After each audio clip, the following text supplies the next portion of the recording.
Bismillahirrahmanirrahim. Assalamualaikum warahmatullahi wabarakatuh.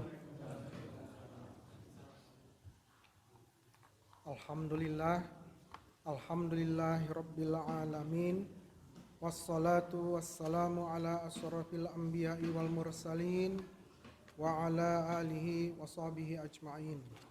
Asyhadu an la ilaha illallah wa asyhadu anna Muhammadan abduhu wa rasuluh. Allahumma sholli ala Muhammad wa ala ali Muhammad. Amma ba'd. Hadirin jamaah rahimakumullah.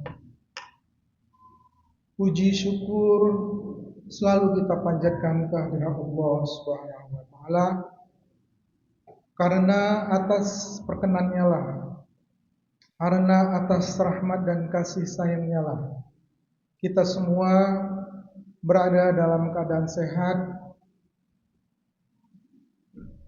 dapat melaksanakan hidangan berkah Ramadan, ibadah-ibadah selama bulan Ramadan ini, dan juga barusan kita melaksanakan salat Isya berjamaah. Dan insya Allah sebentar lagi kita akan melaksanakan tarawih secara berjamaah.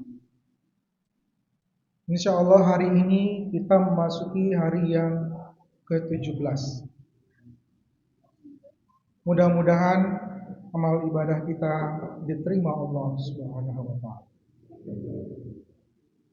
Salawat dan salam semoga tercurahkan kepada Nabi kita Muhammad sallallahu alaihi wasallam beserta keluarganya. Masih dalam rangkaian memperingati nuzul Quran, kali ini Kultum akan membahas sekilas tentang ayat-ayat kauniyah di dalam Al-Quran. Peristiwa turunnya Al-Quran adalah peristiwa luar biasa, dan kitab yang diturunkan ke bumi juga adalah merupakan mukjizat yang membawa berita atau informasi yang luar biasa pula, karena sifatnya valid, benar adanya dari waktu ke waktu. Dalam Quran surat Fussilat ayat 53, Allah Subhanahu wa taala berfirman, "Kami akan memperlihatkan kepada mereka tanda-tanda kekuasaan kami di segala wilayah bumi dan pada diri mereka sendiri, hingga jelas bagi mereka bahwa Al-Quran itu adalah benar. Tidakkah cukup bahwa sesungguhnya Tuhan mau menjadi saksi atas segala sesuatu?"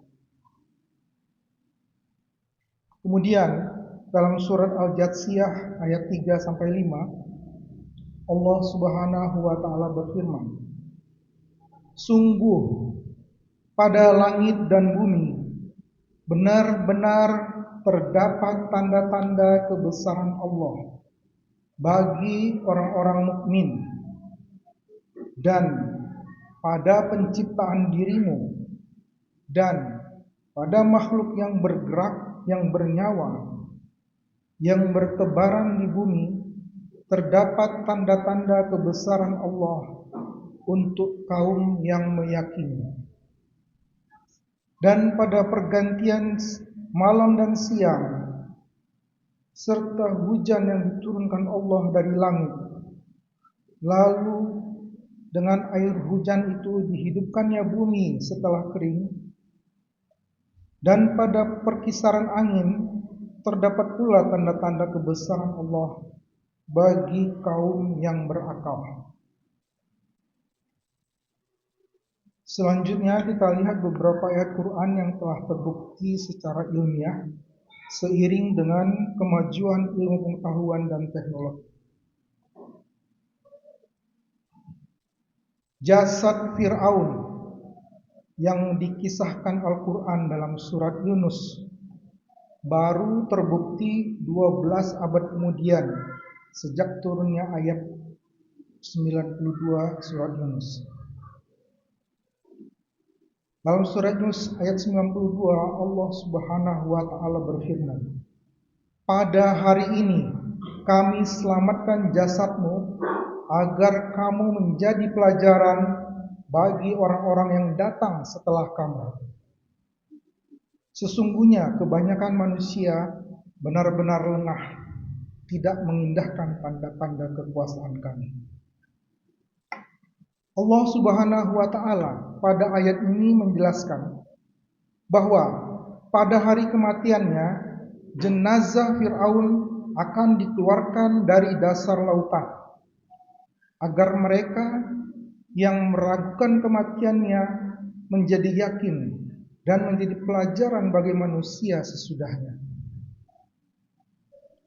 Maurice Bucaille, seorang dokter bedah dan ilmuwan Perancis, memeluk Islam setelah meneliti mumi Fir'aun dan menemukan keselarasan antara Al-Quran dan sains modern. Jasad Fir'aun II saat ini berada di Museum Nasional Peradaban Mesir, Fustat. Jasad Raja Mesir kuno yang telah hilang jiwanya, namun masih utuh dari kaki hingga kepala, meski sudah berusia 3000 tahun lebih. Adanya berita gaib mengenai kejadian yang telah berlalu, kejadian sekarang, ataupun yang akan datang. Di dalamnya juga menunjukkan bahwa Al-Quran betul-betul wahyu Allah Subhanahu wa ta'ala. Karena tidak mungkin hal-hal yang terjadi jauh sebelum dan sesudah Nabi bisa diketahui kecuali selain dari Allah Subhanahu wa ta'ala. Jamaah rahimakumullah. Kemukjizatan Quran lainnya adalah ilmu pengetahuan yang ilmiah. Salah satunya tentang pergerakan lempeng bumi dalam yang dikisahkan di dalam Quran surat An-Naml ayat 88. Dan kamu lihatlah gunung-gunung itu, kamu sangka dia tetap di tempatnya, padahal ia berjalan sebagaimana jalannya awan. Begitulah perbuatan Allah yang membuat dengan kokoh setiap sesuatu. Sesungguhnya Ia Maha mengetahui apa yang kamu kerjakan. Sebagaimana sains terkini menyatakan bahwa lempengan bumi itu aktif bergerak sehingga dapat mengakibatkan gempa bumi.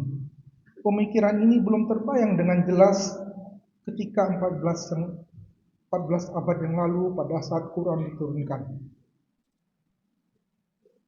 Kemudian tentang embriologi. Dalam Quran surat Al-Mu'minun ayat 12-14, Allah Subhanahu wa taala berfirman, "Dan sesungguhnya kami telah menciptakan manusia dari suatu saripati berasal dari tanah. Kemudian kami jadikan saripati itu air mani yang disimpan dalam tempat yang kokoh atau rahim. Kemudian air mani itu kami jadikan segumpal darah. Lalu segumpal darah itu kami jadikan segumpal daging, dan segumpal daging itu kami jadikan tulang belulang. Lalu tulang belulang itu kami bungkus dengan daging. Kemudian kami jadikan dia makhluk yang berbentuk lain. Maha suci Allah, pencipta yang paling baik." Ilmu pengetahuan hanya membuktikan hal ini dengan bantuan teknologi terbaru. Adalah Profesor Emeritus Keith Elmore yang merupakan salah satu ilmuwan terkenal di dunia dalam bidang anatomi dan embriologi mengatakan, "Jelas bagi saya bahwa pernyataan-pernyataan ini pasti datang kepada Muhammad dari Tuhan. Karena hampir semua pengetahuan ini tidak ada ditemukan sampai berabad-abad kemudian." Hadirin rahimakumullah. Jumlah ayat-ayat Al-Quran yang terkait sains. Berdasarkan berbagai kompilasi, ada sekitar 1000 ayat-ayat di dalam Al-Quran yang berhubungan dengan fenomena alam dan sains. ayat tentang penciptaan langit dan bumi, tentang air, tentang gunung, lautan, tentang terbelahnya bulan, api di dasar lautan, dan seterusnya. Kalaulah ayat-ayat kauniyah ini telah dapat menggetarkan hati para ilmuwan sehingga memeluk Islam, maka hal yang serupa mestinya terjadi pada setiap kita setiap dibacakan ayat-ayat Al-Quran tersebut. Jamaah rahimakumullah, Allah Subhanahu wa taala berfirman dalam surat Al-Anfal ayat 2. Sesungguhnya orang-orang yang beriman adalah mereka yang apabila disebut nama Allah gemetar hatinya, dan apabila dibacakan ayat-ayatnya kepada mereka bertambah kuat imannya, dan hanya kepada Tuhan Allah Subhanahu wa taala mereka bertawakal. Marilah kita memperbanyak membaca dan memperdalam pemahaman terhadap Al-Quran, disertai keyakinan akan kebenaran kalam Allah, yaitu Al-Quranul Karim, utamanya selama bulan Ramadan ini.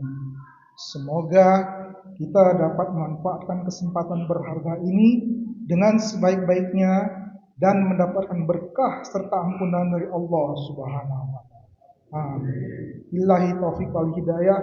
Assalamualaikum warahmatullahi wabarakatuh.